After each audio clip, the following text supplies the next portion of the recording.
ሰላም ሰላም ቤተሰብ መተናል። ዛሬ ደግሞ ስለ ማርታ ጎይቶም የሰውነት ሰርጀሪ እናወራለን ማለት ነው። እንግዲህ ወደ ቪዲዮ እንግባ። ደግሞ ፎሎ አድርጉ፣ ፎሎ ላይክ አድርጉ። ወደ ቪዲዮአችን እንግባ። የዛሬው ቪዲዮ ስለ ማርታ ጎይቶም ነው። ማርታ ጎይቶም እንደ ማንኛውም ኢትዮጵያዊ ከቤተሰቦቿ ጋር ያደገች ሲሆን ለቤተሰቦቿ ሁለተኛ ልጅ ነች። እናም ሁለተኛ ልጅ በመሆኗ እንደፈለገች ሆና ያደገች፣ እንደፈለገች ተቀማጥላ ያደገች ልጅ ነች። ለቤተሰቦቿ እንደ አበባ እንደ እንቁ የምትታይ ልጅ ነች። እና ማርታ ጎይቶም ልክ 12ን ጨርሳ መቀሌ ዩኒቨርሲቲ ጆርናሊስት ነበር የደረሳት። ሄዳ 1 አመት ከተማረች በኋላ ይሄ ነገር ለእኔ አይደለም የተሰጠው በሚል ጆርናሊስቱ የመሆን ፍላጎት ስላልነበራት፣ እንዲሁም ደግሞ አይናፋር ስለነበረች ሰውን ፊት ለፊት ቆሞ የማውራቱ ድፍረት ስላልነበራት ትታው ተመለሰች ማለት ነው። ትታው ከተመለሰችም በኋላ ጸጉሯ ብዙና የሚያምር ስለነበረ ለመጀመሪያ ጊዜ በጸጉሯ ምክንያት ካስት ተደረገች። የፊልም የመስራትና ቪዲዮ ላይ የመውጣት ፍላጎቶች ነበሯት። እናም መጀመሪያው ቪዲዮዋ በጸጉሯ ብዛት ምክንያት ነበረ ካስት የተደረገችው፣ አስታራቂ ዘፈን ላይ ማለት ነው። እናም በሚገባ ተወጥተዋለች። እሱን ዘፈን ሁላችንም እንወደዋለን።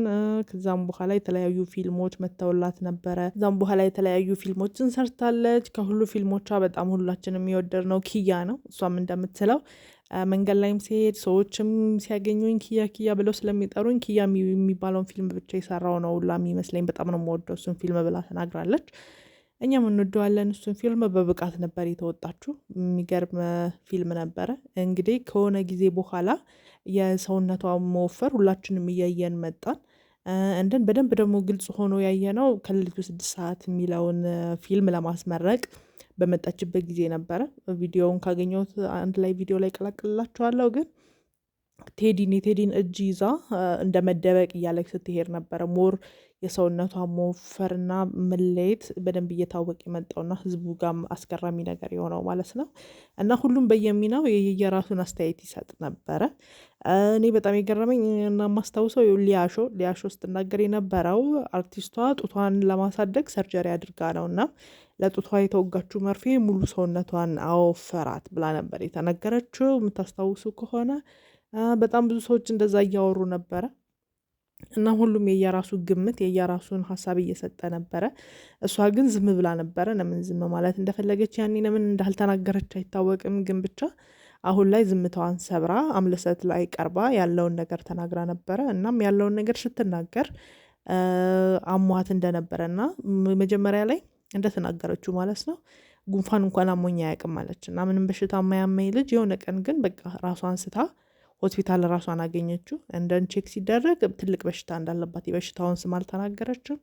ትልቅ በሽታ እንዳለባትና ከዚህ በሽታ ለመትረፍ 50-50 በህይወት ለመትረፍ 50-50 ነው ያለሽ እድል እንደተባለች፣ ድንገት የሆነ ነገር እንደሆነና ቤተሰቦቿም እሷም በጣም እንደደነገጡ ተናግራለች። ከዛንም በኋላ በሆስፒታል 12 ቀናትን የቆየችው። 12 ቀናትን ሙሉ ሆስፒታል ውስጥ ከቆየች በኋላ 12 ቀናትን እዛ ስትቆይ የተለያዩ መድኃኒቶች ይሰጧት ነበር። እናም እነዛ መድኃኒቶች ደግሞ ሰውነቷን እየቀየሩት የሚያወፍር መድኃኒት ነበር እና ግድ በህይወት መትረፍ ስለነበረባት እነዛ መድኃኒት መውሰድ ግዴታ ነው። መወፈር አይደለም ሌላም ነገር ቢሆን መውሰድ ግዴታ ነው፣ ምክንያቱም ህይወት ነው። እና እሷም እየወሰደች ነበረና እነዛ መድኃኒቶች ደግሞ ከመጠን በላይ እያወፈሯት ነበሩ።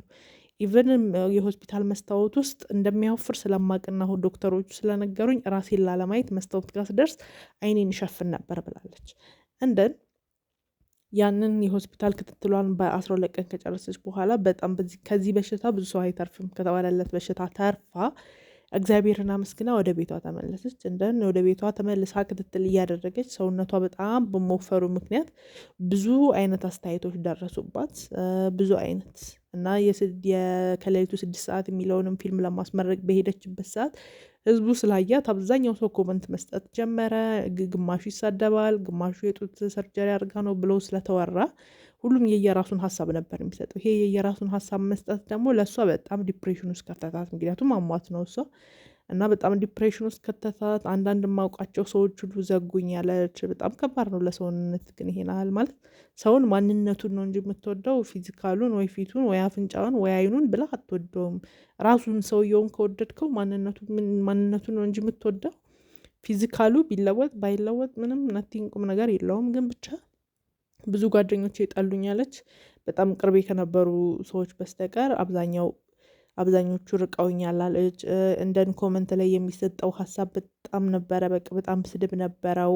በጣም ብዙ አስተያየት ነበር የሚሰጠው እና በጣም ዲፕሬሽን ውስጥ አስገብቶኝ ከሶሻል ሚዲያ ራሴን ከአንድ አመት ከስድስት ወር ጊዜ ምንም አይነት ሶሻል ሚዲያ ሳልጠቀም ምንም ነገር ስራም አቁሜ ቤተክርስቲያን ከቤተክርስቲያን እቤት እያልኩ አሳልፌያለሁ ብላለች። ይሄን ያህል ዲፕሬሽን ውስጥ ማለት የሰው የኮመንታተሩን ጫና እዚህ ላይ ማየት ትችላላችሁ። በጣም ከባድ ነው። እናም በዚህ ሁሉ ጊዜ ላይ እግዚአብሔርን እንዳገኝ ረድቶኛል። ከእግዚአብሔር ጋር እንደሆነ ይሄን ሁሉ ጊዜ በርትቼ እንደወጣ ከህመሜ እንድድን እግዚአብሔርን ያበረታኝና እግዚአብሔር እንዳለኝ አውቄያለሁ። ይሄም ህመም መምጣቱ እግዚአብሔር እሱ እንዳለ እንዳውቅ ነው። ስለዚህም እሱ እንዳለ አውቄያለሁኝ። አሁን ላይ በጣም ደስተኛ ነኝ። ከሱ ውጪ ምንም ሰው ምንም ቢያደርግ ምንም አይመስለኝም። አሁን ፈጣሪ እንዳለ አውቄያለሁ፣ ፈጣሪ አለልኝ ብላ ተናግራለች ማለት ነው። ሙሉ ቪዲዮ ነው አምለሰት ላይ ማየት ትችላላችሁ፣ የተናገረችውን ንግግር ማለት ነው። ግን በቃ አብዛኛው ስብከት ነው የሚመስለው፣ ስለ እግዚአብሔር ነው የምታወራው እና ደስ ይላል። ሰው ለችግሩ ጊዜ ማንም አይደርስልህ። ሰውን የምታየው ሲጀመር በችግር ጊዜ ነው። ሲቸግረ ያልደረሰለ ሰው ምንም ማለት አይደለም። በቃ ከዛ በኋላ ግን ወደ እግዚአብሔር መቅረቧና እግዚአብሔርን እንድታገኝ ማድረጓ ደግሞ ይሄ በጣም ጥሩ ነገር ነው። እግዚአብሔር የሚፈትነው ሲጀመር የሚወደውን ሰው ነው። በቃ እንዲጠነክርለት የሚፈልገውን ሰው ነው የሚፈትነው እና እሷንም ፈትኗት አጠንክሯት ድጋሚ እንድትመለስ አድርጓታል። አሁን በጥሩ ጤንነት ላይ ነው የምትገኘው፣ ተመልሳለች። የተለያዩ ፊልሞችን ለመስራት አሁን ላይ እቅድ አላት። ስለዚህ ወደ ሶሻል ሚዲያውም ወደ ሁሉም ተመልሳለች ማለት ነው። በጣም ደስ የሚል ነገር ነው። ሰውነቷም ተስተካክሏል እንደምታዩት ከሆነ። ያኔ ጡቷም በጣም ትልቅ ነበረና ብዙ ሰው እሱን ሰርጀሪ አርጋ ነው ነበር ያለው። ግን አሁን እሱም ተስተካክሏል፣ ሁሉም ነገር ተስተካክሏል። በሙሉ ጤነኝነት ላይ ትገኛለች። እግዚአብሔር የተመሰገነ ይሁን። ሰው ወደ ስራዋ ተመልሳለች ማለት ነው። በዚህ ቪዲዮ ግን በጣም የገረመኝ የኮመንታተር ጉልበት ማለት የዚህን ያህል ሰውን ዲፕሬሽን ላይ እስከ መጣል መድረስ ማለት በጣም ከባድ ነው። ሲቀጥል ደግሞ እነ ሊያ ሾው ምናምን አንዳንድ ዩቲዩበሮች በቃ ገንዘብ ለመስራት የሰውን ስም ማጥፋት በጣም ከባድ ነው።